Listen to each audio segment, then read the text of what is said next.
Councilman Euler, how are you? Good, good. It's supposed to go with the resolution.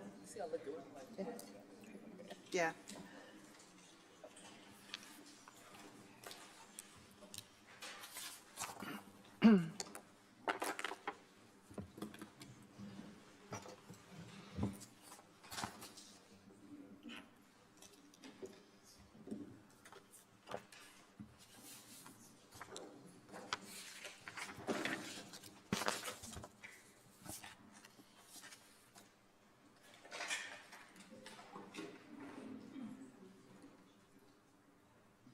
Good evening, everyone.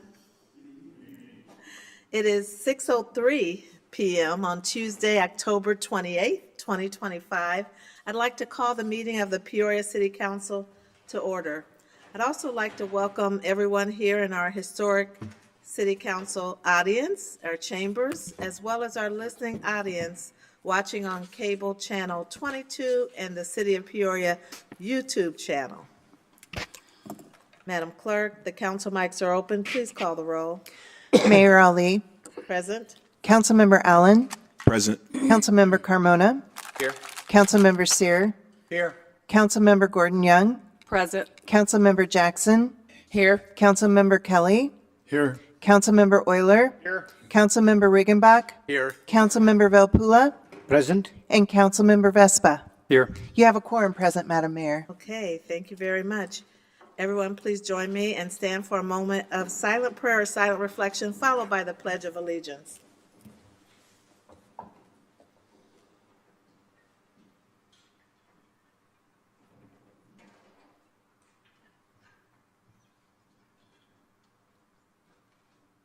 I pledge allegiance to the flag of the United States of America and to the republic for which it stands, one nation, under God, indivisible, with liberty and justice for all.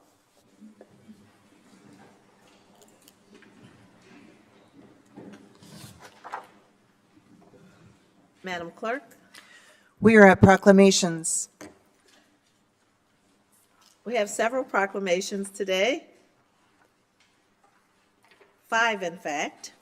The first recognizes our United States Marine Corps, and we have Mr. Dale Miller and Mr. Scott Grubbs. Would you please come forth to the podium? The proclamation reads, whereas the United States Marine Corps has protected Americans and guarded their freedom for the past 250 years, and whereas since its creation on November 10, 1775, in Philadelphia, Pennsylvania, the term Marine has been associated with courage, professionalism, and military proficiency. Whereas a Marine is trained to hold their ground against any odds and to always be faithful to God, country, and Corps, standing ready to fight anytime or anywhere the President or Congress may designate. And whereas the City of Peoria is proud of our community's contribution to the Marine tradition and salute Marines serving around the globe. Now, therefore, I, Rita Ali, Mayor of the City of Peoria, Illinois, do hereby celebrate the 250th birthday of the United States Marine Corps in Peoria, Illinois.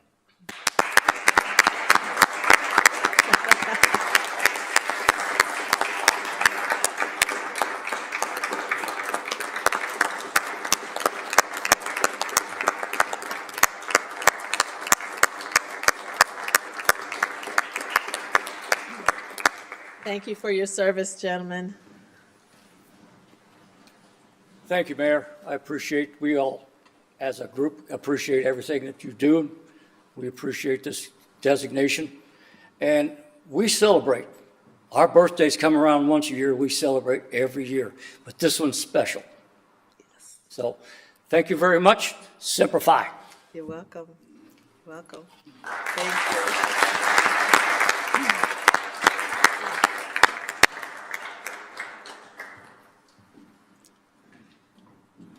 Our next proclamation recognizes Southside Mission's 100th anniversary. Wow. And we want to welcome the Executive Director of Southside Mission, our own Reverend Craig D. Williams, to the podium.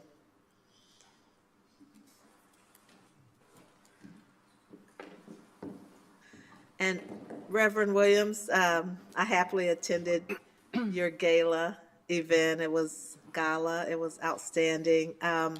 I would like, before I read the proclamation for you to identify who you have standing with you. Okay, I have Ron Wyatt, I'm sorry, I had a brain fart. Our Vice President of the board, Lord have mercy, and Mr. Jerry Johnson, who is the Assistant Executive Director, and Rich Drager that's hiding back there. I don't know why, but he's back there. Okay, great, wonderful. Whereas Southside Mission was founded in 1925 with the purpose of providing vital assistance to individuals and families in Peoria, Illinois, particularly in the 61605 zip code. And whereas for an entire century, Southside Mission has faithfully served as a beacon of hope, support, and empowerment for the community, offering essential services and resources such as educational programs, youth summer camps, thrift stores, and food for those in need. And whereas Southside Mission's enduring commitment to serving the underserved through its diverse programs inspires generosity, compassion, and volunteerism, helping build stronger and more resilient communities and families in Peoria. And whereas the 100th anniversary of Southside Mission is a momentous occasion to reflect on the past, celebrate its accomplishments, and look toward the future with optimism as it continues to serve the people of Peoria for generations to come. Now, therefore, I, Rita Ali, Mayor of the City of Peoria, do hereby recognize and celebrate the 100th anniversary of Southside Mission.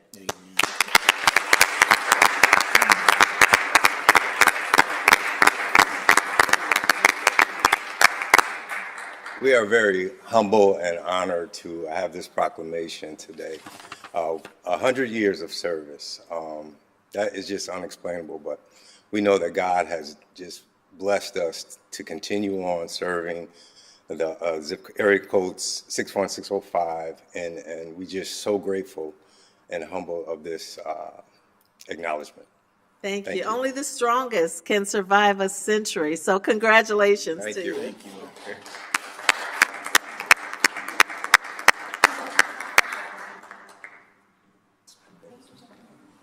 Our next proclamation recognizes Community Foundation Week, and we have the President and Chief Executive Officer of the Community Foundation of Central Illinois, Mr. Mark Roberts. Also, the Chair of Community Foundation of Central Illinois Board, Leanne Miller. Thank you for joining us. Whereas community members, neighborhoods, institutions, and organizations in the city of Peoria have historically benefited from the ongoing generosity of donations from families, businesses, and community foundations. Whereas the Community Foundation of Central Illinois, CFCI, has granted $147 million in grants to nonprofit organizations since its inception in 1985, and I remember that when it started. Whereas one of the most significant ways to ensure a strong community, economic vitality, and educational success is through the active presence of a community foundation. In the 2025 fiscal year, thanks to the generosity of donors, CFCI distributed 749 grants totaling $7,712,918, with a focus on supporting children and youth, community improvement, education, health and human services, workforce development, and fostering the local arts community.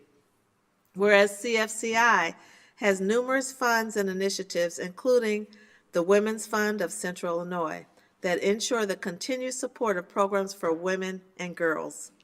And whereas our community is fortunate to have the Community Foundation of Central Illinois as a resource for collective giving. Their dedicated staff and volunteers work tirelessly every day to inspire philanthropy, improve the quality of life, strengthen nonprofits, foster collaboration, and provide leadership in Central Illinois.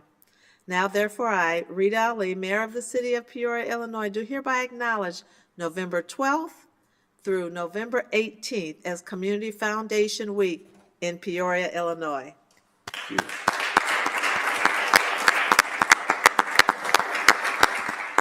Well, thank you, Mayor Ali, and thank you, council members. Thank you, city staff as well. I'm pleased to be here, as the mayor mentioned, joined here by our board chair of our excellent board of directors at the Community Foundation, Leanne Miller. And on behalf of our fund holders and our staff and all of the stakeholders of our community foundation here locally, it's my honor to accept this proclamation. Across the country, community foundations help connect people who care with causes that matter. I love that phrase, and I use it frequently. We work to build strong, vibrant communities. And this week, we are celebrating with over 900 other community foundations across the United States. These are organizations that help to provide essential services like healthcare and food banks and libraries and volunteer fire departments, and on and on and on. In 2024, last year, these foundations collectively granted over $30 billion back into their communities, supporting all of those organizations and so many more. Locally, as the mayor just mentioned, we have, at the Community Foundation, granted over $7.7 million back into our community last year. That is the largest amount in the history of the Community Foundation. And we've granted nearly $150 million into the community since our inception in 1985. And it makes me point out we have a 250th anniversary behind us, a 100th anniversary, and this, of course, would be our 40th anniversary. So we're proud of that, but we're particularly proud of these community partners as well. So we are among the largest community foundations in Illinois by asset size and one of the two largest downstate south of the burbs by asset size. That's good news for our community. And we're making an impact by addressing food insecurity, workforce readiness, issues impacting women and girls, arts and culture in this community, hundreds of thousands of dollars in scholarships to our local students annually, and so much more. What we know is that by aggregating the financial resources of individuals and families and other nonprofits and corporations, we can amplify our collective giving to do so much more in a community. And by working with so many partners, we are collaborative focused at the Community Foundation. We're helping to lead the way towards an ever-improving quality of life in our area. So we are very honored to get to do this work on behalf of our community. I see so many of you around the circle here that are engaged with the foundation in some ways. We're thankful for all of you and for all of our community members, and we thank you for this recognition today. Thank you so much. Mark, how many CEOs have there been? There have been 4 CEOs in the 40-year history of the Community Foundation. And how long have you led the organization? It's over 17 years at this point. I had hair when I began, Mayor. Well, we thank you for your leadership, and Ms. Miller, you as well. Thank you for your service. Thank you so much, everyone.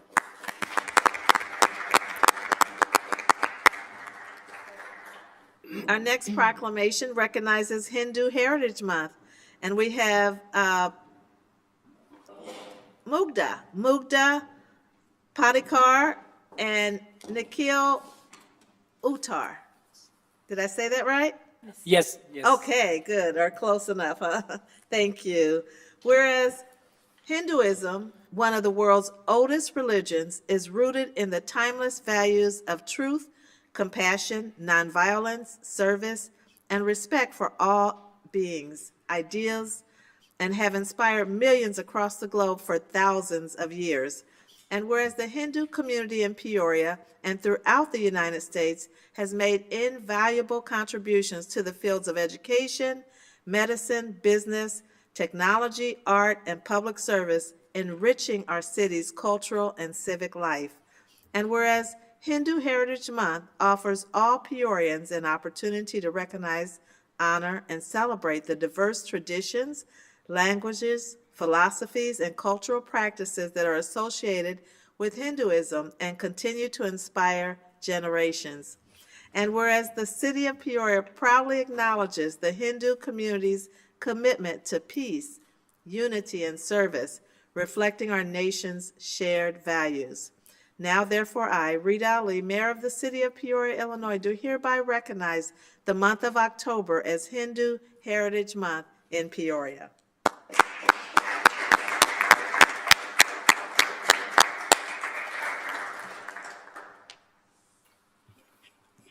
Thank you, Honorable Mayor Rita Ali. My name is Nikhil Uttar. I am Mugdha Pattekar. We are volunteers of Hindu Swayamsevak Sangh, Peoria chapter. And thank you, Honorable Mayor Ali, for this proclamation. The members of Hindu community in Peoria are proud to have contributed to the great city of Peoria in many ways. As physicians, professors, engineers, entrepreneurs, and in numerous civic and volunteer roles, our community has found success not only in personal and professional endeavors, but also in enriching the social and cultural fabric of Peoria. However, this progress has been possible only because of the warm welcome, support, and encouragement we have received from broader Peoria community. Just as seed can grow into a strong and flourishing tree only when nurtured by the fertile soil, water, and protection, our community has thrived thanks to the inclusive and supportive spirit of Peoria. And for that, we are deeply grateful. Thank you. You're welcome. Thank you.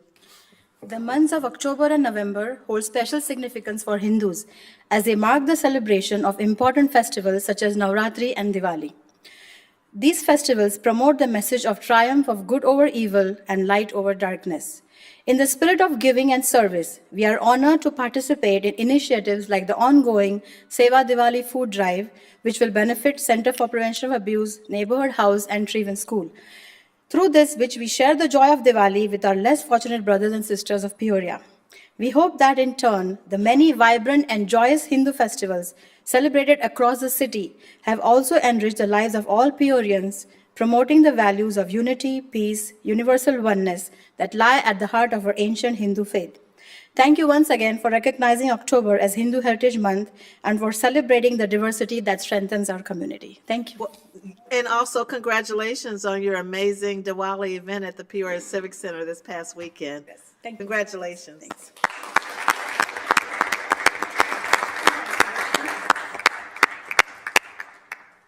Our final proclamation recognizes Native American Heritage Month.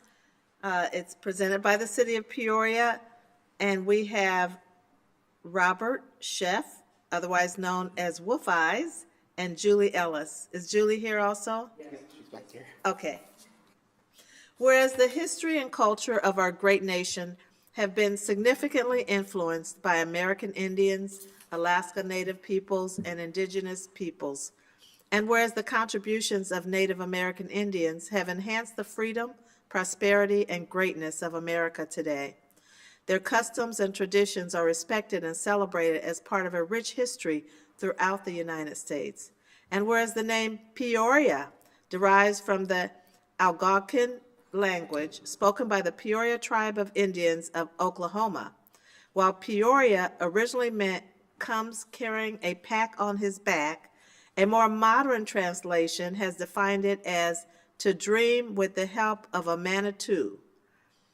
And whereas we recognize the Native Americans who lived in Illinois and contributed to our community's cultural legacy, we acknowledge those who made their home here first, the Sauk, Meskwaki, Potawatomi, Kickapoo, Winnebago, Cahokia, Kalaskia, and Peoria, among many others.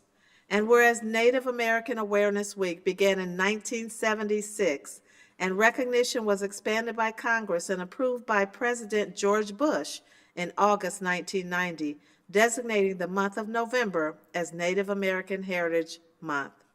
Now, therefore, I, Rita Ali, Mayor of the City of Peoria, do hereby acknowledge November as Native American Indian Heritage Month in Peoria.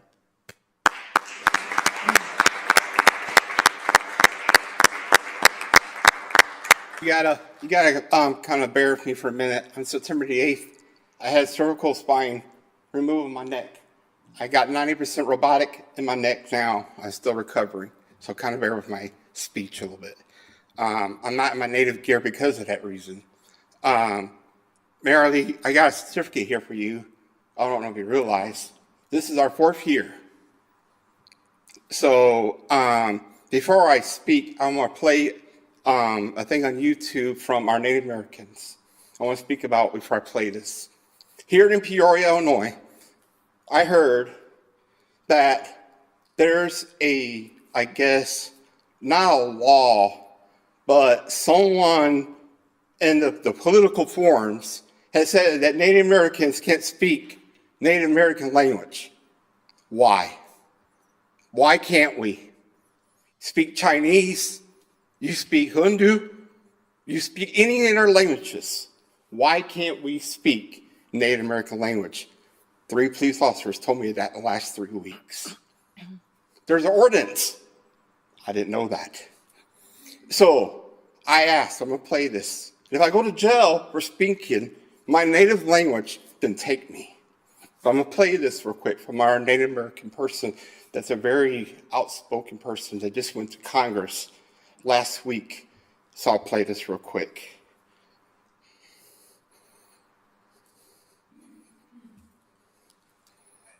Kile he sapakin lilwakan mitaki ya te tashunka witko tioshpai mitaki ya ina wambli zuya tioshpai. This is a traditional greeting of my people that I am bound to give, albeit it's a short version. What I said in my own language translated into English thusly. Hello, my relatives. I am an Oglala Lakota, and I come from our very sacred holy land, the Black Hills, where Yellow Thunder Village is. My mother is from the War Eagle clan, and my father's family is from the Crazy Horse clan. This greeting is to this day the way all Indians throughout the nation still greet one another, those that still know their culture. This is the only way we present ourselves to one another that is acceptable. We tell you who we are, where we are from, who we are from, our clans, and we do this without ever saying our name. Anything less would be an insult to you and to my people. Senators. So, Usa and Wanda, I'm saying thank you and welcome you to my home and your home. As Americans, we're supposed to be American people.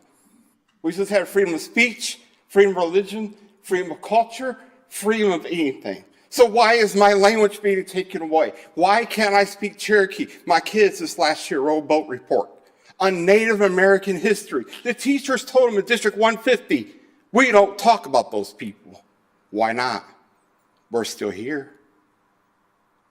So next year, 5th year anniversary, Mayor, when we do the proclamation again, if you're still here, I want to do an honor roll here in the middle. American ceremony. It will take about 5 or 6 minutes. I'm not going to speak. I'm not going to do nothing. I'm just going to do the ceremony only as our 5th year anniversary. So I ask all City Council members, anybody here, that as a Native American, it upsets me today that our Native American people that serve in the armed forces, Marines, Army, Navy, does not get recognized as Native Americans, as our service that we serve the American people. So again, I want to thank you again, Mayor, for inviting me. But I want to bring that issue up to play today, that why can I not speak my language, that other cultures that's among us speaks their language. Why can't I speak mine? Thank you, and I got that plaque. Thank you, Wolf And I got that plaque for you, Happy too. Native American Indian Heritage Month. Thank you.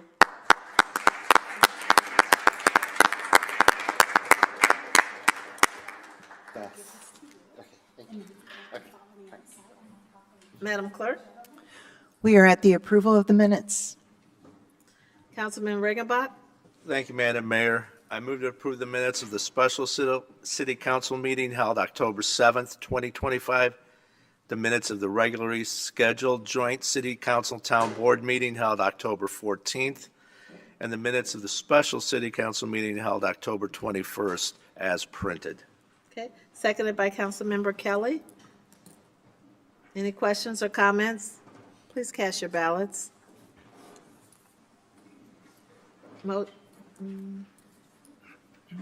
Motion passes unanimously.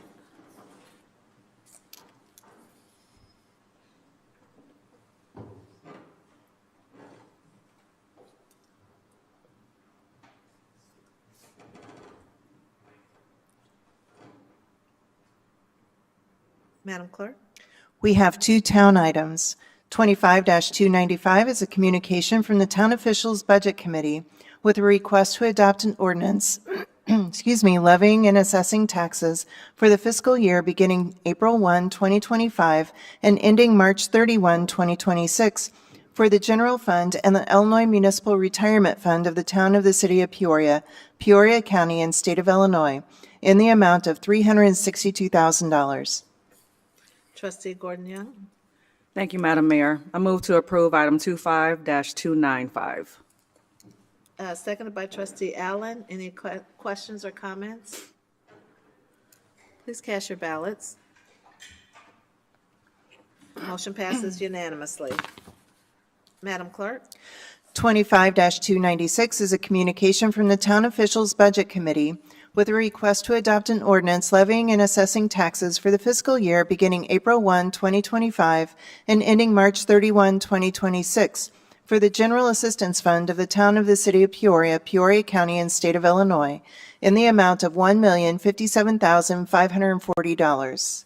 Trustee Gordon Young? Thank you, Madam Mayor. I move to approve item 25-296. Second by Trustee Allen. Any questions or comments? Please cast your ballots. Motion passes unanimously. Madam Clerk? We're at the city portion of the agenda. We're at the consent agenda. 25-297 is a communication with a request to approve an amended settlement agreement in Heidelberg versus Hibser.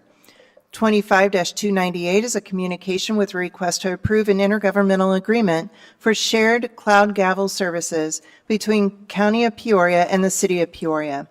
25-289 is a communication with a request to adopt an ordinance amending Section 28-62, reducing the number of members on the Transportation Committee. 25-299 is a communication with a request to adopt an ordinance amending Chapter 3, Article 2, Section 3-52 of the Code of the City of Peoria to revise the Class G liquor license requirements. 25-300 is a communication with a request to adopt an ordinance amending Chapter 31 of the Code of the City of Peoria pertaining to stormwater utility. 25-301 is a communication with a request to adopt an ordinance partially abating the tax heretofore levied to pay special service area property taxes on the Holiday Inn Property Tax Special Service Area in the amount of $151,000. 25-302 is a communication with a request to adopt an ordinance levying a special service area real estate tax in the amount of $148,060 against specified parcels as described in Exhibit A for tax year 2025 for the Knoxville Junction Special Service Area. 25-303 is a communication with a request to adopt an ordinance levying a special service area real estate tax in the amount of $6,400 for the tax year 2025 for the Lamont Avenue SSA. 25-304 is a communication with request to adopt an ordinance partially abating the tax heretofore levied to pay special service area property taxes on the Peoria Sports Center property tax special service area in the amount of $221,000. 25-305 is a communication with a request to adopt an ordinance levying a special service area real estate tax in the amount of $97,000 for the tax year 2025 for the Westlake Special Service Area.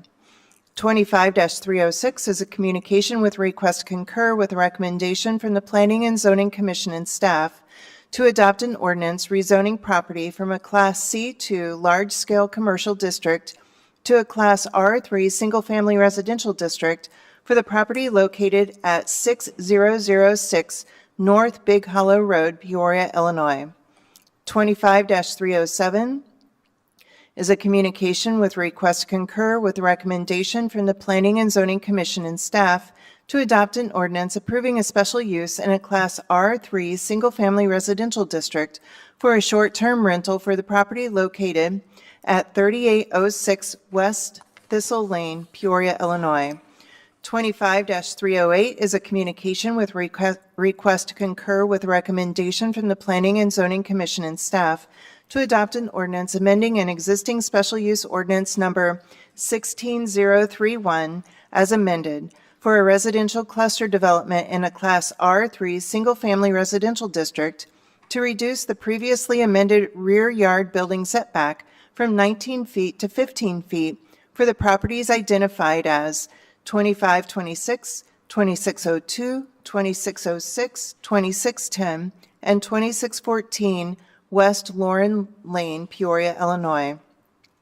And 25-309 is a communication with request to approve the site application for a Class GD beer and wine co-working space liquor license with the retail sale of alcohol for Palette Tasting Room, LLC, doing business as Palette Tasting Room at 820 Southwest Adams Street, contingent upon the issuance of a certificate of occupancy with a recommendation from the Liquor Commission to approve.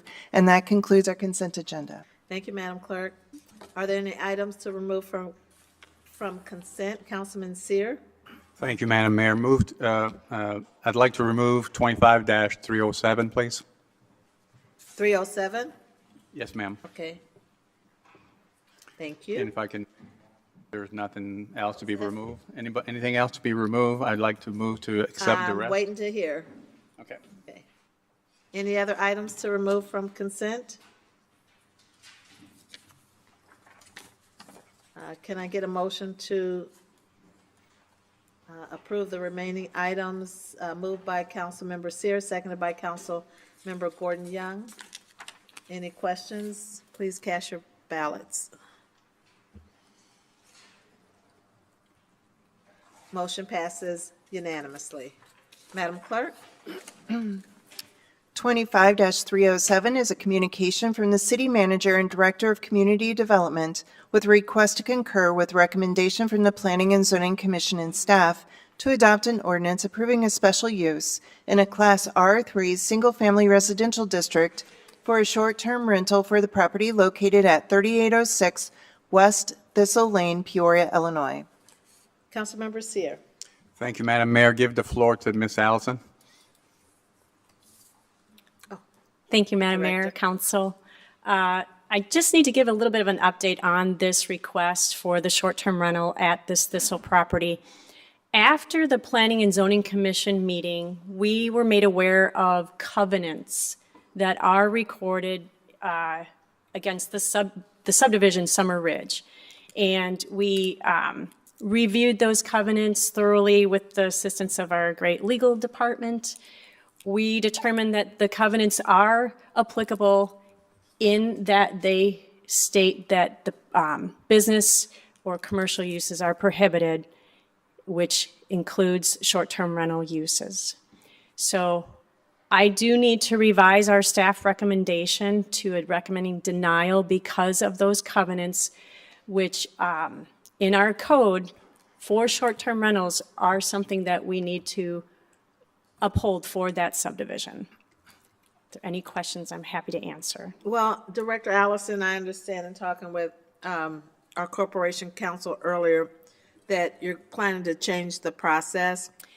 So, yes. So research is done on the front end and we don't have to. Absolutely. Okay. This is what we can learn from this is to do the research for these covenants on all short-term rentals as quickly as possible so that we can, catch it earlier, much earlier. So I do apologize for this. Okay. Thank you. Councilman Seer? Thank you, Madam Mayor. Move to deny the application for special use in the Class R3 single-family residential for a short-term rental. Seconded by Councilmember Allen. Any questions or comments? Please cast your ballots.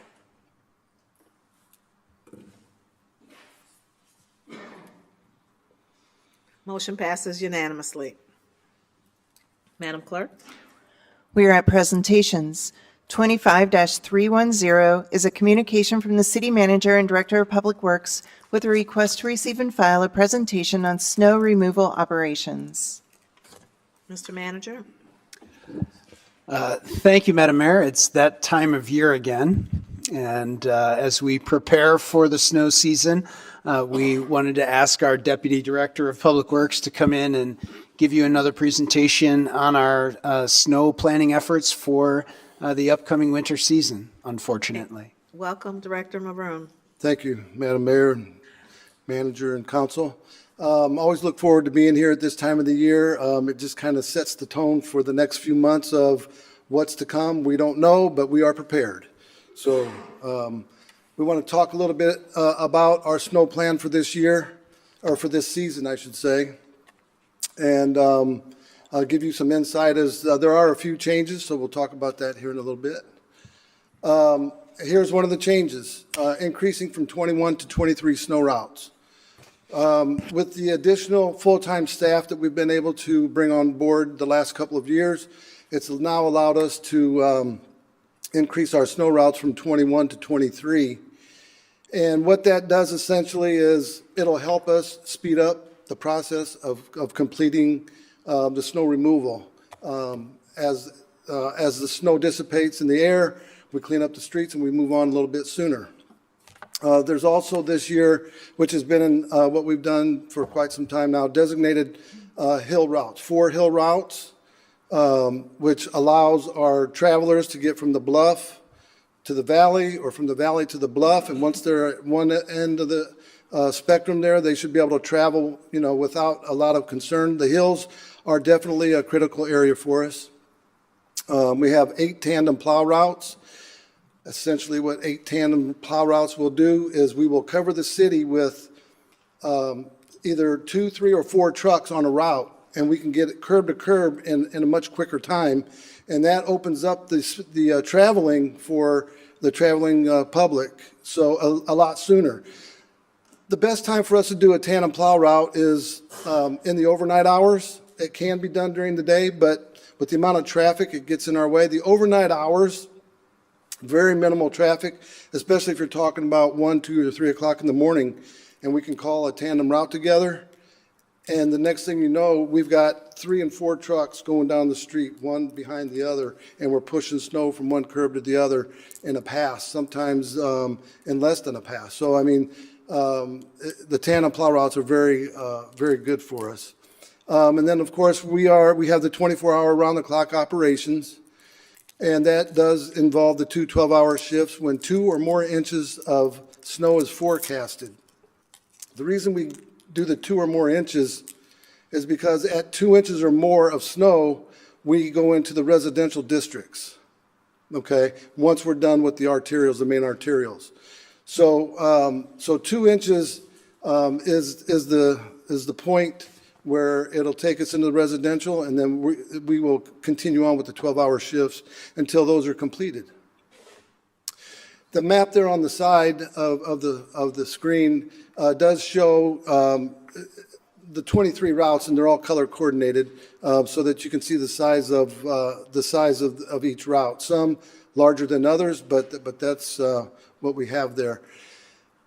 So this is what's highlighted in blue here is what is considered the IDOT roads within the city, but within a certain portion of the city. Some of these roads here, we've been maintaining them through our intergovernmental agreement. Unfortunately, right now, we don't have an intergovernmental agreement with them, so they will be maintaining the traveling lanes, and we will be maintaining the parking and the bike lanes. So there's going to be shared responsibility there. Now, the complicating thing about that is timing. And being that this is the first time we've had to deal with this, it's going to be trial and error till we can figure out the best process here. So some of the examples of the roads that are IDOT roads are Western Avenue, Lincoln Avenue, Howett, Knoxville, Southwest Adams, Northeast Adams. There's a number of roads out there, like I said, that are highlighted on this map here itself. So due to financial and operational impacts, the city and IDOT did not renew a 10-year intergovernmental agreement. That's where, now, so this might get confusing to some of the residents, but again, we're going to work through it and we're going to make sure that we're covering what we need to cover.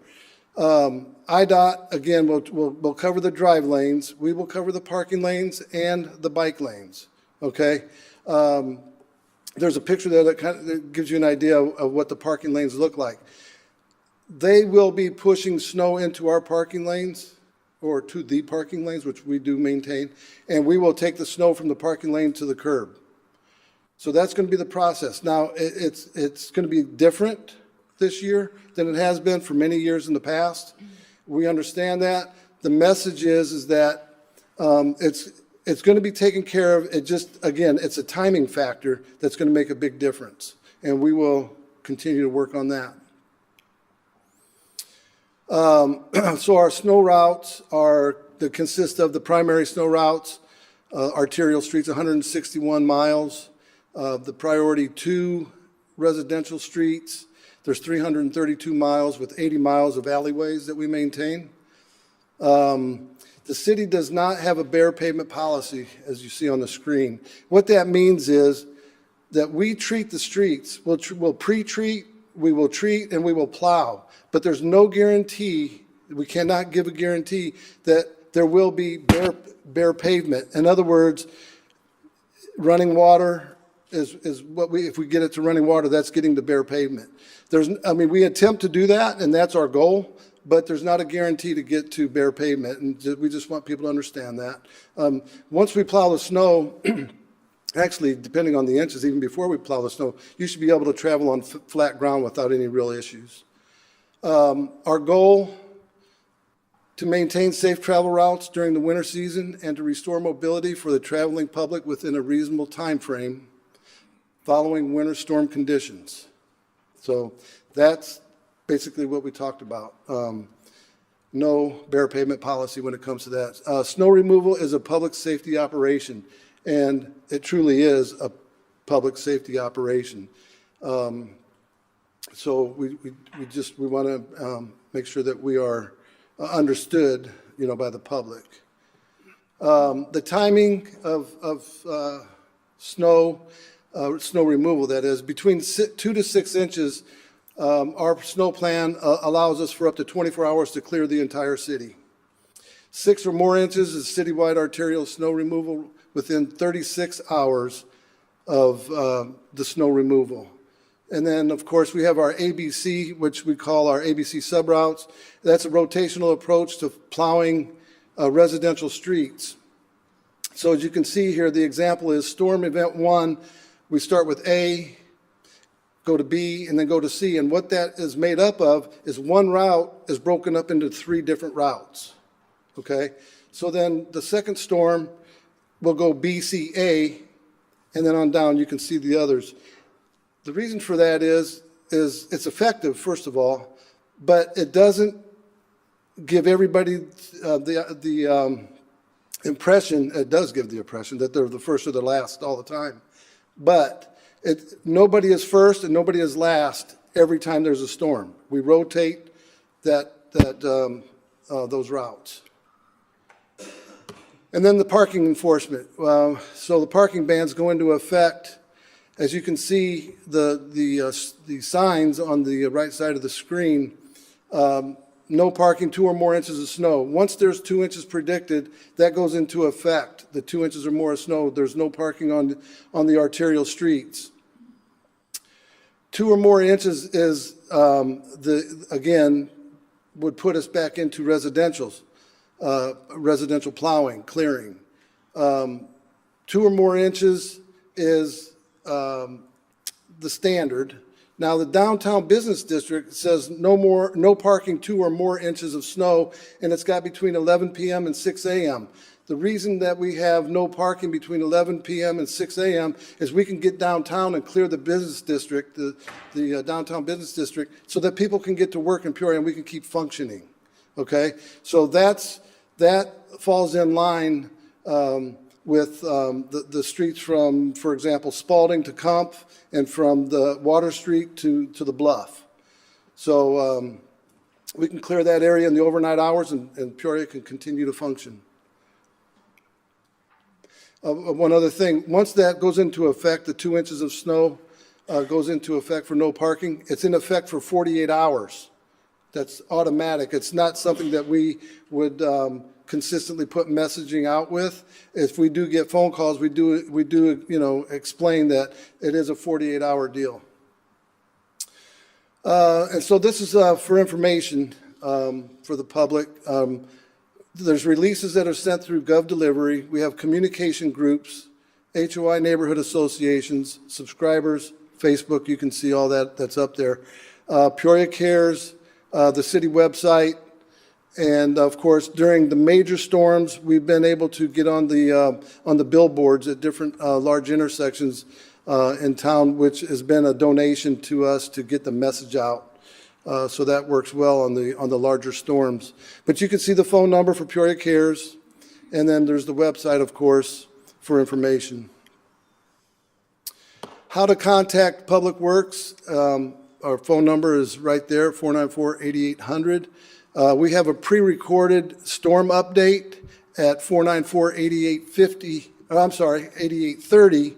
So people can call that number and find out without having to have a live voice to talk to. They can call that number and find out what the updates are and what's happened and what's going to continue to happen during a snowstorm. The Snow Call Center, which we have at Dries Lane, is 494-8850. That's activated during the significant storms. It's dedicated to staff. We have a dedicated staff to answer the phones. And then there's a voicemail backup. So if somebody's on the phone and somebody calls in and they can't get the voice, there will be a voicemail so we can return that call. We won't miss the calls. Typically what happens with the Snow Call Center is those go into effect when we get the large events with a lot of phones ringing. Okay, so this will help relieve the phones from ringing throughout the day between the pre-recorded storm update and the Snow Call Center if we actually have that activated. So we talked about IDOT a little bit earlier, and they're going to be maintaining the drive lanes at this point. We are maintaining, again, the parking lanes and the bike lanes. These are the phone numbers, or this is the phone number for anyone that has any questions pertaining to the IDOT roads. Their phone number is 309-671-4487. That number is for anything and everything related to emergency communications that you need to get to IDOT with questions, with concerns, with if the roads are getting snow-packed and we're having trouble traveling, for any concern, trees down, you name it, that's the mainline number. And I'd really impress upon people that they should use that number. Now, I get it, sometimes you're not going to know if it's an IDOT call or it's going to be a city call, we get that. If you do call us, we're going to refer you to that number, not to not want to take care of your issue, but because we know that it's an IDOT jurisdictional responsibility. There's also a website that anyone can go on to get information about IDOT roads throughout the entire state, and that's www.gettingaroundillinois.com. That's a website that will tell you if you're going to travel to St. Louis, travel to Chicago, or going to the east end of the state. It'll tell you what roads are out there and what condition are in those roads.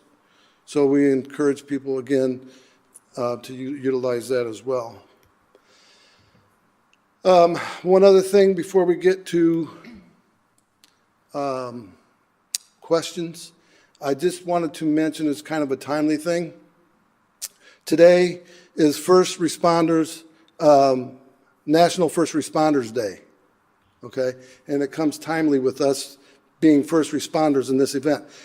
Police, fire, paramedics, military, all public, are all first responders, and we appreciate everything they do, but Public Works has been recognized as a first responder as well, and we just wanted to put that out there because we are all about safety.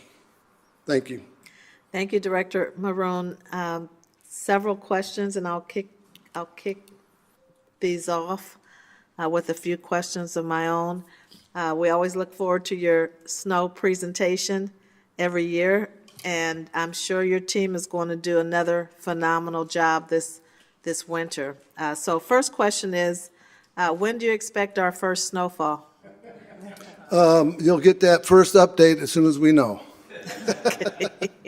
All right. Now, more seriously, under the shared responsibilities, because even though I'm optimistic, I do have some concerns with the shared responsibilities, this new plan. Can you go back to the slide that talks about the shared responsibilities and identifies the streets? Okay. This is just a handful of the streets. Western Avenue, that is from Lincoln to, literally to Farmington Road. Okay, it'll go around the bend on Main Street for 2 blocks. Lincoln Avenue, that's from Jefferson to Griswold. I'm sorry, Lincoln is from Laramie to Jefferson. And Howett is from, that's one way going the other direction, so Jefferson to Griswold. Griswold, right. And then Knoxville Avenue, we've maintained that for quite a number of years, and that goes from Pennsylvania, actually up from Glen Oak, where you go up the ramp. So from Glen Oak at the ramp all the way to War Memorial Drive now is shared. Well, that's no longer shared because there's no parking lanes on that street. So that will be their responsibility on Knoxville. Almost the entire street of Knoxville? Yes. And I will tell you, oh, geez, I want to find, so these roads here, we just spoke of them, but if you take a look at Northeast Adams, so basically from Wayne Street to where Adams and Jefferson come together at Komatsu, that's going to be shared because there's parking on those streets, or on that street, as well as Jefferson coming from that triangle, from there all the way to Spalding. It goes further than Wayne Street. It goes to Spalding. So there's, well, you can see on the map where one goes longer than the other. And then Howett and Lincoln are the other two that have sidewalks. Glendale has sidewalks. And beyond that, it's going to be IDOT's responsibilities on the rest of those streets. Right, and the streets that you named, those are the primary streets that now the city in the past has assumed responsibility for snow removal, but now this coming winter, IDOT is going to have responsibility for that snow removal. And I know that we've maintained high standards, and you described the process of A, B, and CD, maybe not CD, but the process that we have in terms of prioritizing, rotating. Do we know what IDOT's process is? And do we know, are you assured that we're going to have those same high standards on these streets that are located within the city, that we're accustomed to having city services? So we had a meeting with them earlier today, as a matter of fact, to iron out these issues. And their number one priority is the interstate. Right. But they have streets on all state routes, or on all roads on all state routes. We expressed that our biggest concerns are the hills. For example, Spalding, Glen Oak, Berkeley, because of the ambulances and fire apparatus that need to get there, or police. So that is a concern. And around Actually, that's probably Western Avenue Hill, but that one also. Those can get away from you relatively quickly if we're not staying on it. And that's why we designate trucks solely for the hills so that people can travel. Their plan is that they will, I mean, we may end up calling them and saying, hey, we've got these complaints here going on. And if they can't get to it, we're not going to turn our heads the other way. We can't turn our heads the other way. We will work with them to try to, get this figured out, and we're going to work with them to get it figured out, how the timing of it's going to work. But the fact of the matter is that we still have to maintain or make sure that these high visibility areas are being maintained.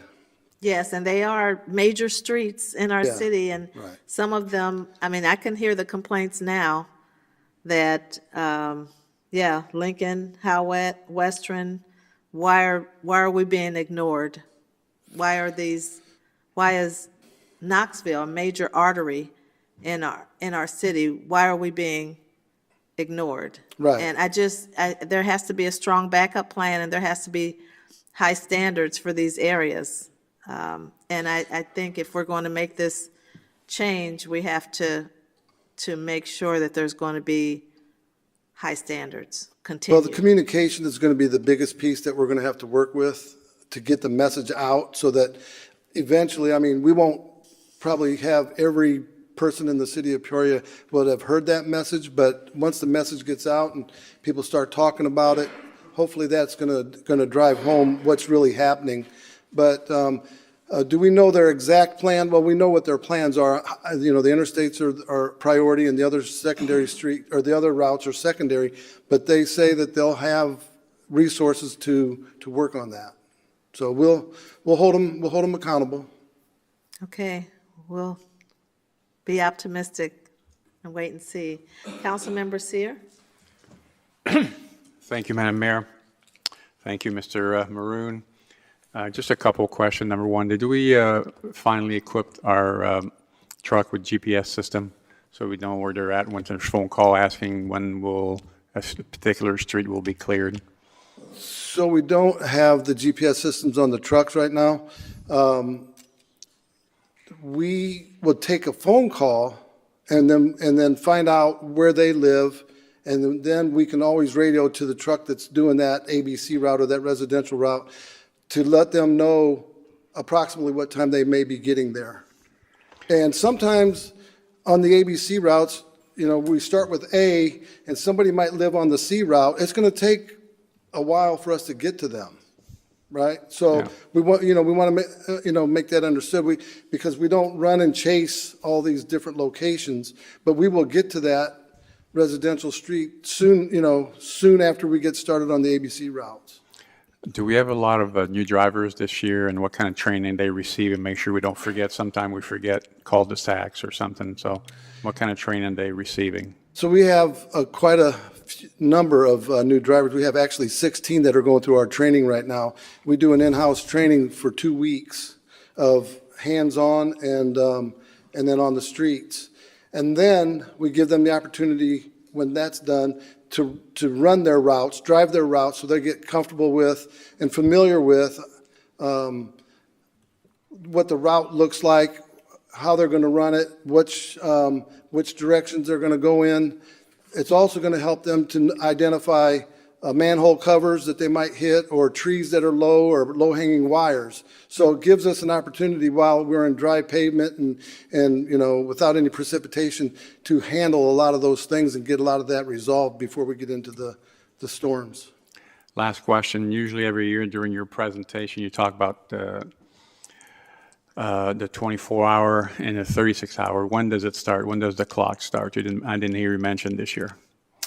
The clock starts when we get the phone call. When we get No, that's not the answer I'm looking for. Is when do we start cleaning the roads, basically? And the snow has to stop falling. Is that correct? It doesn't, no. Well, if we know that there's something significant coming, we go out with a pre-treat.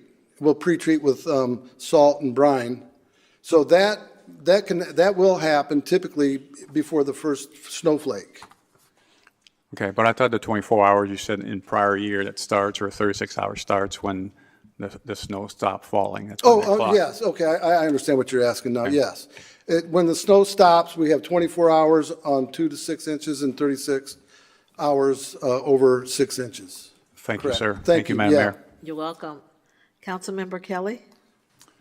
Thank you, Madam Mayor, and thank you, Mr. Maroon. And I'm sure that things will go very well. They have gone well, I think, in the last few years, and thank you for that. I just have a technical question on your last slide. I'm looking at my iPad, and it has the Illinois Department of Transportation phone number is 671-3333. That's the main line that rings into their front office? So that, that 4487 Yes. is the right number. Thank you. That is the number that's the number for anything and everything pertaining to IDOT. Okay. That goes to their emergency communications center, and they're on 24-hour. So the 3333 is just a mainline number for the office. Okay. Thanks very much. Thank you, Madam Mayor. You're welcome. If there's no other questions or comments, can I get a motion to receive and file? Moved by Councilmember Seer, seconded by Councilmember Gordon Young. Please cast your ballots. Motion passes unanimously. Thank you, Director Maroon. Okay. Madam Clerk? We are at regular business. 25-311 is a communication from the City Manager and Director of Community Development with a request for the following. A, accept the executed grant agreement from the Illinois Department of Commerce and Economic Opportunity in the amount of $2 million for construction costs of the Salvation Army's new men's shelter.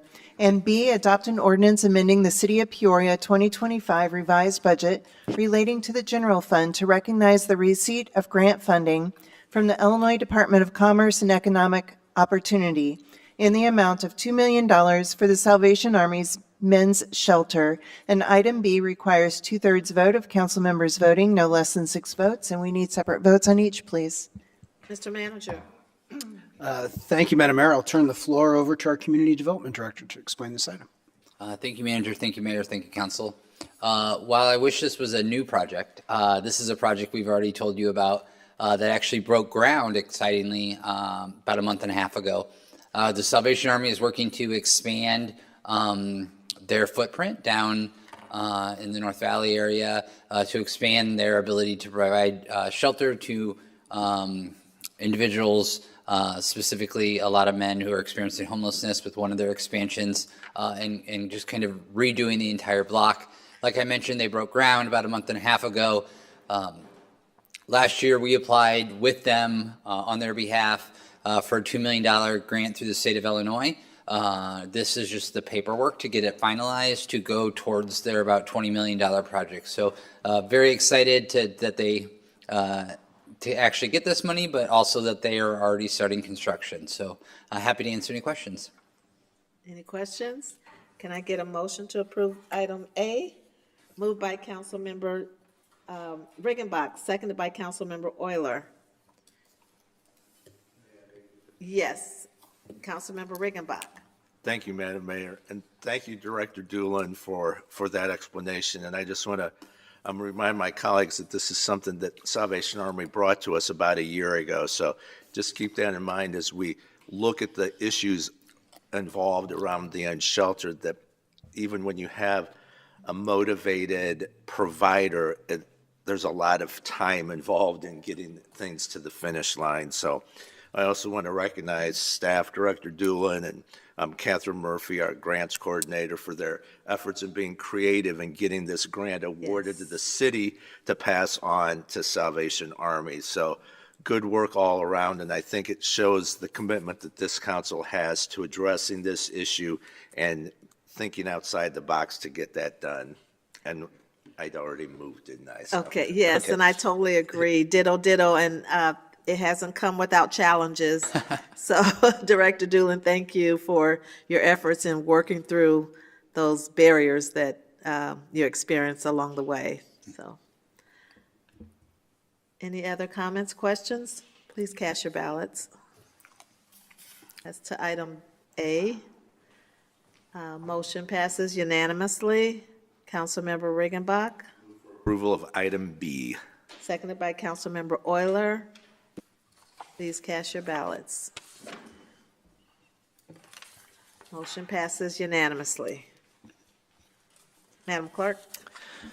25-312 is a communication from the City Manager and Director of Community Development with a request to concur with recommendation from the Planning and Zoning Commission and staff to adopt an ordinance amending an existing special use ordinance number 17993 with waivers for a neighborhood center in a Class R6 multifamily residential district and a Class R8 multifamily residential district to add property to the boundary of the special use 404 Wayne Street and 817 Northeast Jefferson Avenue, and to amend the site plan to add a fence and to add a pavilion for the property located at 800, 814, and 816 Northeast Madison Avenue, 801, 803, 809, 815, and 817 Northeast Jefferson Avenue, and 404 and 406 Wayne Street, and 724 Northeast Madison Avenue, all in Peoria, Illinois. Mr. Manager. Thank you, Madam Mayor. Now that we're moving into zoning items, I'm going to turn it over to our Assistant Director of Community Development, Lee Allison. Thank you, Mr. Manager, Madam Mayor, Council. Peoria Friendship House operates a wonderful neighborhood center at 800 Northeast Madison. They have an existing special use, and they'd like to amend it for a couple different things as described. They would like to add 2 adjacent parcels into the fold of their existing special use that will be incorporated into their outdoor recreational area. They'd like to construct a pavilion for that recreational area, and then also add fencing to their property boundaries. I can answer questions if you have any at this time. I don't think so. Councilmember Riggenbach? I'm prepared to make a motion. Okay. I would move to approve, but with a couple amendments on this. If you look at page 4 with the special conditions on this, the number 1, all parts of the fence shall be located on private property. That remains the same. Replace all non-ADA compliant sidewalks along the property frontage within 3 years. I would like to make that 4 years. So the motion will be on condition 2, that the sidewalks will be improved within 4 years. Condition 3 stays the same. Condition 4 will be a waiver to allow an 8-foot tall chain link fence.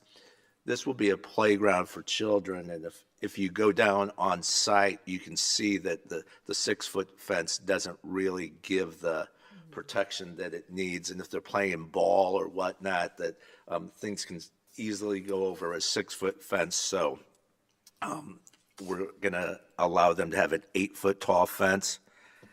And then on special condition 5, the transitional buffer yard, we're going to lower that to a 5-foot width. Because of the size of the lot and the improvements that they're making, there is nothing on the adjacent lot at this time, but it is zoned residential. So if that does become a residential, they would have that buffer of 5 foot. As I walked aside and talked with Director Somerville, who sent his regrets, he had a family situation tonight that he had to tend to.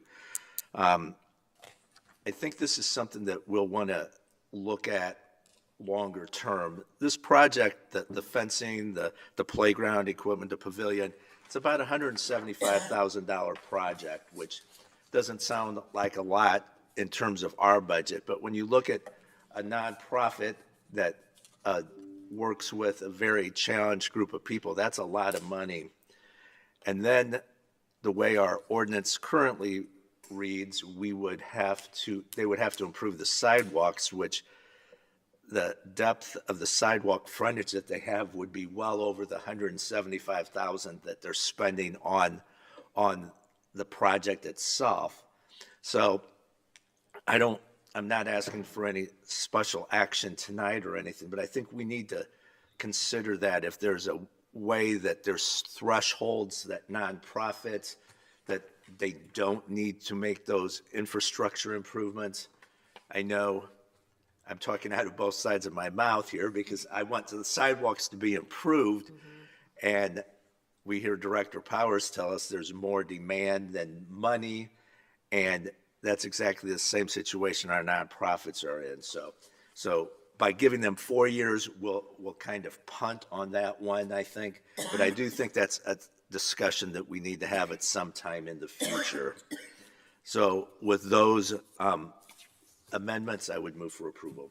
Is there a second? Seconded by Councilmember Euler.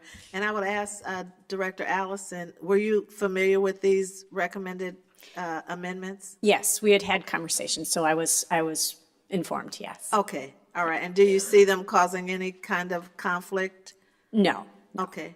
Most Okay. certainly. Great. All right, we have a motion and a second. Please cast your ballots.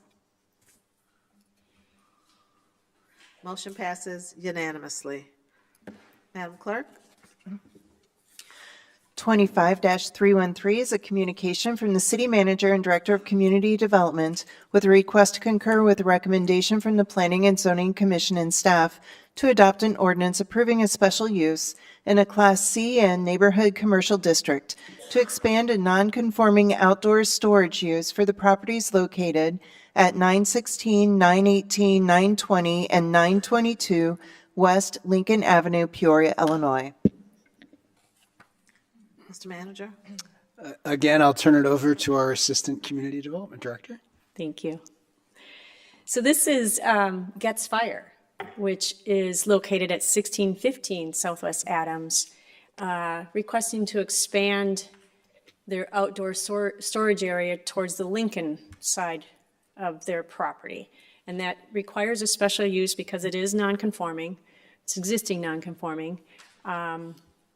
Recommending approval, and there are some conditions that we've got in place, but if there are any questions, I'm happy to answer them. Okay, thank you. Councilmember Jackson? I don't have any questions, Madam Mayor. I would just like to make a motion, if I could. Excuse me. I'd like to make a motion to approve item 2513 with the following amendments to the special use ordinance. Number one, excuse me, eliminate condition number one requiring the removal of the existing chain link fence, and item number two, eliminate condition number 6 requiring replacement or repair of sidewalks. And this will allow for the outdoor storage to occur, but without the requirement to remove the existing chain link fence or replacement of the sidewalks. Okay, can I get a second? Seconded by Councilmember Kelly. Any questions, comments? Please cast your ballots. Motion passes unanimously. I see you're staying put, Yes. Director Allison, so Yes. we'll, Madam Clerk. 25-314 is a communication from the City Manager and Director of Community Development with a request to adopt one of the following. A, to concur with recommendation from the Planning and Zoning Commission to adopt Ordinance A approving a special use in a Class R3 single-family residential district for a public elementary school for the property located at 10021 North Pacific Street, Peoria, Illinois, or B, to concur with the recommendation from staff to adopt Ordinance B, approving a special use in a Class R3 single-family residential district for a public elementary school for the property located at 10021 North Pacific Street, Peoria, Illinois. Director Allison? Thank you, Madam Mayor. So this proposal is for a new elementary school, K through 5th grade for the Dunlap School District. It's proposed to be new construction located behind or west of their existing Wilder Waite School. It's a two-story, 80,000 square foot school. I think it's helping to address their capacity issues that they have with their student population. It'll include an outdoor playground, basketball courts, a landscape courtyard, and a nature discovery garden. You have two ordinances before you because through the Planning and Zoning Commission's review came a slightly different recommendation. So the ordinance A is the recommendation from the Planning and Zoning Commission to approve with a condition that relates to repair or replacement of the public street that Pacific that currently fronts along the existing school. The condition from the Planning and Zoning Commission states if that existing school is ever demolished or removed, the street work would be replaced as the condition it currently is in, okay, which is, it is a township road, okay? Ordinance B differs, and it is from staff's recommendation, same condition of if the existing school is ever demolished and the road work that needs to be repaired or replaced, the condition of that road would be to a city standard. So that's the difference, is the condition of a future repair or replacement of a road if and only if that existing school, the Wilder Waite School, is ever demolished. If it remains as currently constructed, there's no condition that comes into play with the road. And according to the Dunlap School, they may likely just utilize that existing school for, you know, their programming of their students with the new school. Sure. So I hope I'm able to clarify those two ordinances. Everything else remains the same with the recommendation. Okay. If I can answer any questions, I'm happy to. Thank you, Director. Councilmember Seer? Thank you, Madam Mayor. After discussions with Dr. Scott Dearman, who's the superintendent for Dunlap School District, I also had conversation with Scott Adrian, who is the public work, kind of their guru. I don't know if that's a real title, but he's the gentleman in charge of all the public work for the Dunlap School District. And a conversation lastly with Tom Fellman, who's the chairman of Dunlap School District. All these gentlemen are on the same page. And I would move to concur with the recommendation B. B, okay. As in boy. May I get a second? Seconded by Councilmember Carmona. Continued discussion, Councilmember Kelly. Thank you, Madam Mayor. Just to enlighten me, Ms. Allison, you mentioned that that was a township road. And I'm not, first of all, it's not Peoria Township, right? It's Medina, Okay. I believe. Yeah. And currently, the township maintains that road? Yes, that's my understanding. We do not maintain it. Okay. And so, do we have the ability to specify how that road is taken care of, or whether it will be repaired, or, you know, that sort of thing? I mean, I don't mind, but is that our power here? Yes, it can be a part of this special use approval, and it's looking to the future. Yes. Yeah. But it's not our street or our road, right? Currently, no, it is not our street or road, but in the future, should it ever become, which is possible, we want to have, again, if conditions of that school are removed and they do make repairs or replacement of that street, it's a condition that the city can accept to our standards. Do we have the power today to make such a requirement? I'm not saying we can or can't, but I'm wondering, do we?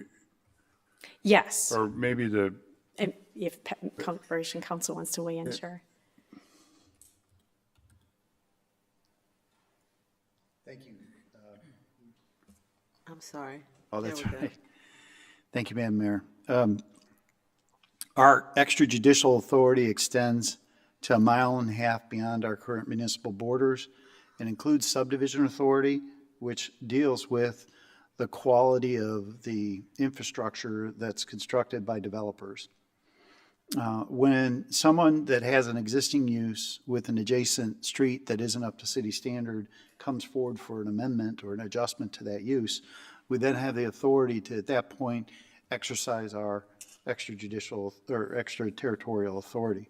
The assumption is that over time we will be expanding our corporate municipal boundaries and that the orderly development in the future will be consistent if we start applying city standards to that extraterritorial area.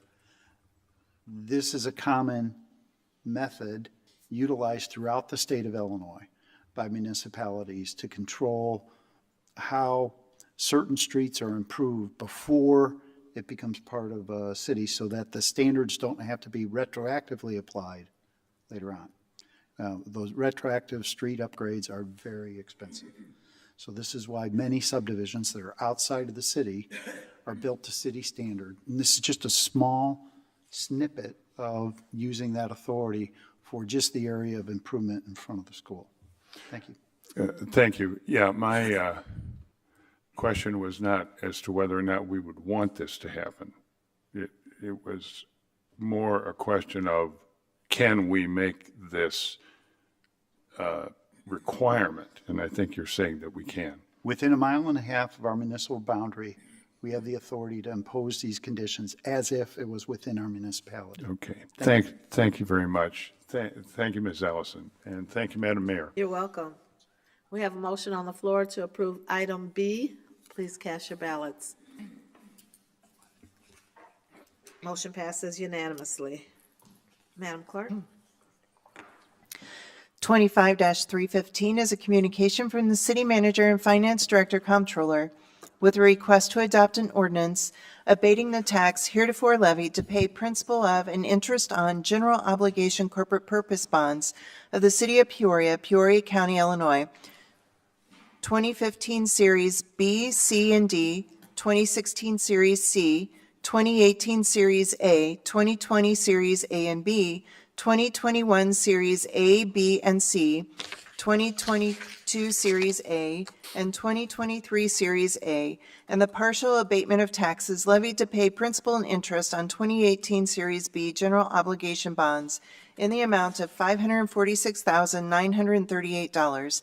The partial abatement of taxes levied to pay principal and interest on 2019 general obligation bonds in the amount of $500,000, and the partial abatement of taxes levied to pay principal and interest on 2022 Series general obligation bonds in the amount of $372,200. Mr. Manager? Thank you, Madam Mayor. This starts the first three items of adopting the budget for 2026 and 2027, and I'll turn it over to our Finance Director to explain the details of this ordinance item. Thank you, Mr. Manager. This ordinance in front of you tonight abates close to $18 million in levies that are associated with our existing debt. It maintains $2 million for the purposes of road improvements. If you remember through our discussions in the budget as well as just overall on the Truth and Taxation hearing, this is a component of our rate, and we'll talk more about that on the next item. But really, this ordinance in front of you is to abate that around $19 million and maintain that $2 million for roads. And with that, I'm available if there's any questions. Councilmember Seer? Thank you, Madam Mayor. Move to adopt this ordinance. Seconded by Councilmember Gordon Young. Any questions, comments? Please cast your ballots. Motion passes unanimously. Madam Clerk? 25-316 is a communication from the City Manager and Finance Director Comptroller with a request to adopt an ordinance levying the taxes for fiscal year 2026 for municipal purposes for the City of Peoria, Illinois. Mr. Manager? Once again, I'll turn it over to the Finance Director. This is our property tax levy ordinance. Thank you, Mr. Manager. The property tax levy in front of you tonight is in line with the levy estimate that we discussed on September the 23rd. We also had a truth in taxation hearing last Tuesday on this matter because the average or the estimated growth in EAV next year is a little bit over 6.5%. The key, I think, pieces for council and for the public. This levy is anticipated to be $34,418,810. From a truth in taxation standpoint, the rate, however, is staying flat. When you take into account that the abatement of the bond ordinance that you just completed, as well as the library bonds, we're actually seeing a slight decrease in our rate from 1.5381 to 1.5284. So this ordinance in front of you tonight is in line with the council's previous direction on maintaining the tax rate at or below the previous year's rate. Councilmember Seer? Thank you, Madam Mayor. First of all, I'd like to say thank you to Mr. Manager and Mr. Craddy for the work, and also thank you to all my colleagues, Madam Mayor. It was a good team effort this year, so I'd like to move to adopt this ordinance. Seconded by Councilmember Gordon Young. Any questions or comments? Please cast your ballots. Motion passes unanimously. Madam Clerk? 25-317 is a communication from the City Manager and Finance Director Comptroller with a request to approve a resolution adopting the 2026-2027 biennial budget for the City of Peoria, and this item requires a majority vote of council members voting no less than 6 votes. Mr. Manager? Thank you, Madam Mayor. This is the appropriation ordinance. So this is the actual spending authority that we will then have for FY26 with the estimates built into it for FY27. We'll come back next year with the revised budget for adoption of 2027 at that point in time. Okay. Councilmember Seer? Thank you, Madam Mayor. Again, thank you, Mr. Manager, Director Craddy, and Madam Mayor, and all my colleagues for all your efforts this budget year. Move to approve this ordinance. Seconded by Councilmember Allen. Any questions, comments?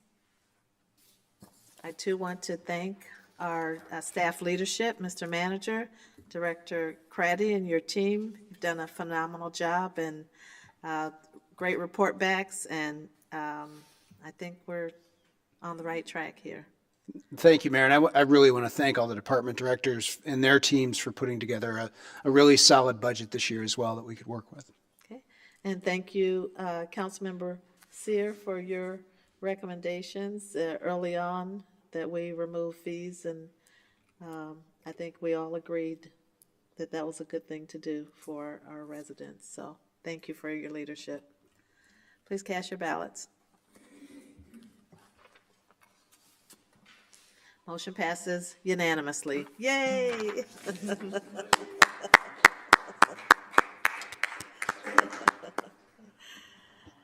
Madam Clerk.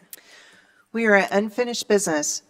25-262 is a communication from the City Manager and Director of Community Development with a request to concur with recommendation from the Planning and Zoning Commission and staff to adopt an ordinance rezoning property from a Class R4 single-family residential district to a Class CN neighborhood commercial district and P1 parking district, and approving a special use in a Class CN neighborhood commercial district for auto repair for the properties located at 1039 West Lincoln Avenue and 1034, 1036, and 1038 West Howard Street, Peoria, Illinois. Mr. Manager. Thank you, Madam Mayor. This is another zoning item. This is unfinished business, so we do have our Assistant Community Development Director, Leah Allison, back at the podium. Thank you. So Mr. Raspberry owns the property at 1039 West Lincoln Avenue, and he has reached out to us about acquiring 3 adjacent lots that are currently within the land bank program. So they're owned by the city. And he would like to rezone the properties all to CN neighborhood commercial, rezone the adjacent properties to parking for utilization with his business that he operates at the 1039 West Howett, and also zoning that property to CN Neighborhood Commercial. It's all to help facilitate his auto repair business and then give him a little bit of extra parking. With that, we recommend approval, and the Planning and Zoning Commission also did as well. I can answer questions if you'd like, if you have any. Councilmember Jackson? Thank you, Madam Mayor. I just would like to say I did get an opportunity to meet with Mr. Raspberry, got a good understanding of his auto repair operation, and became familiar with a lot of the work he's doing in the co-op opportunities that he's providing for young people. So I am in full support of what he's doing and look forward to his continued operation at that location. I would like to move to approve.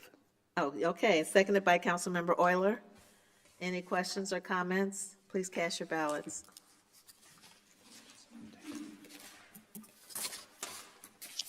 Thank you. Motion passes unanimously. Madam Clerk? If there is no further unfinished business, we would be at new business. Okay, two items from me. First is we originally going to pass the vote on the budget on November the 4th. However, we did it today, and looking at business items for that day, there are very few. So originally, our meeting was scheduled for November the 11th, which is Veterans Day. We can't do that, so we moved it back to the 4th. So unless there's any objection, we're going to cancel the meeting for November the 4th, and our next meeting will be November the 18th. Are we good with that? Oh, so we don't need to vote on it, but yes. Okay. All right. Thank you for that.